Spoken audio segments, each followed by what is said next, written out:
inyo ang Panginoon.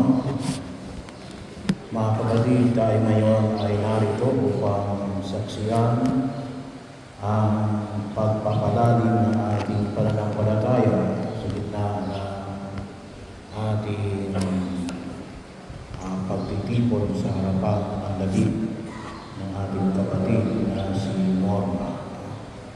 Pagsaksi sa ating pananampalataya sa pagkatulad ng pinahayag sa Ebanghelyo, manalig kayo sa Diyos.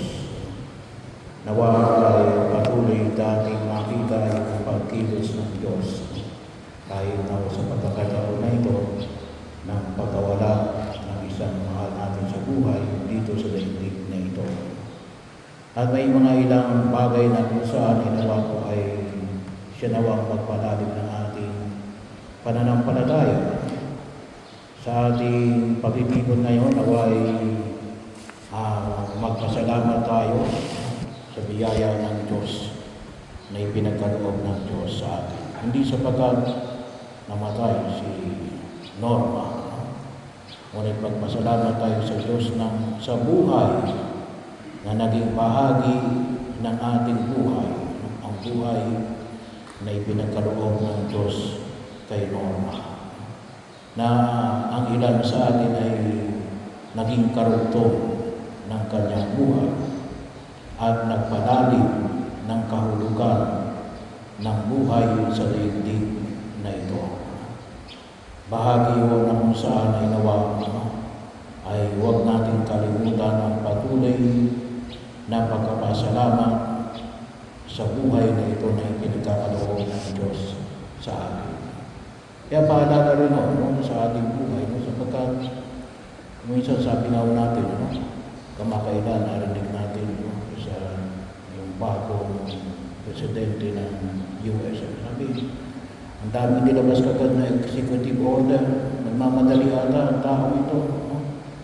Ay, alam niyo kung tutusin, well, huling term na niya. Pero sa tutusin din, sa buhay natin sa daigdig na ito, ay minsan lang tayo daraan sa daigdig na ito. Kaya ipagpapasalamat natin ang pagkakataon na ipinagkakaloob ng Diyos sa bawat isa sa atin. Sapagkat ito ay hindi na muling mauulit. Kung mauulit man, iba na yun. Iba na rin ang pagkakataon na yun. Kaya ang bawat sandali nawa ay ipagpasalamat natin sa Diyos na tayo ay binibigyan ng biyaya na ipinagkaloob niya sa atin. At ganoon din naman sa biyaya na ipinagkaloob ng Diyos kay Norma. At pagkakataon din na kung saan ay huwag natin sayangin yung panahon na ipinagkaloob sa atin ng buong may kapal. Magpasalamat din tayo sa hindi lang sa biyaya ng buhay, ngunit sa paghahandog. Ngayon, inihandog natin ang ating kapatid na si Norma sa harapan ng Diyos. At bahagi rin na kung saan ay tayo magpasalamat kasi isa sa bahagi ng ating pananampalataya. Sabi nga, kung isa may nagtatanong, bakit ba yung pananampalataya natin ang binibigyan ng pansin na yung sakripisyo, yung nakapakong krus. Kasi kung tutusin po, ini napaka-sentro ng ating pananampalataya, ang paghahandog ng sarili. Kaya pagkakataon din na kung saan ay tayo ay magpasalamat kapag tayo ay nakapaghahandog ng ating sarili.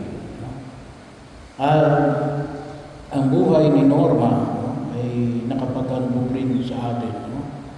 Hindi lamang ng mga pagkakataon na ipinagkaloob niya, pero lalong-lalo na sa paghahandog niya, sa pagbibigay niya ng isang alagad ng Diyos na maging bahagi ng ating buhay.